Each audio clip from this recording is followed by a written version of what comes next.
Arestado ang tinaguriang rank number 1 most wanted person sa lungsod ng Cavite matapos ang matagumpay na operasyon ng mga tauhan ng Mendez Municipal Police Station sa Barangay Bayan Luma 4, Imus City, Cavite. Nito lamang ika-4 ng Setyembre taong kasalukuyan.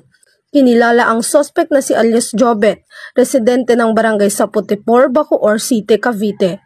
Ang operasyon ay isinagawa sa bisa ng warrant of arrest para sa paglabag sa Republic Act 9165 o ang Comprehensive Dangerous Drugs Act of 2002 na may kaukulang piyansang nagkakahalaga ng 120,000. Matapos ang pagka-aresto, isinilalim sa medical na eksaminasyon ang suspect sa Amiga District Hospital at kasalukuyang nakakulong sa custodial facility ng Mendez Municipal Police Station para sa tamang proseso at disposisyon. Mula dito sa PRO Calabarzon, ako ang inyong Police News Network Correspondent, Patrolwoman Pisel May T. Urbano, alagad ng batas, tagataguyod ng balitang pulis.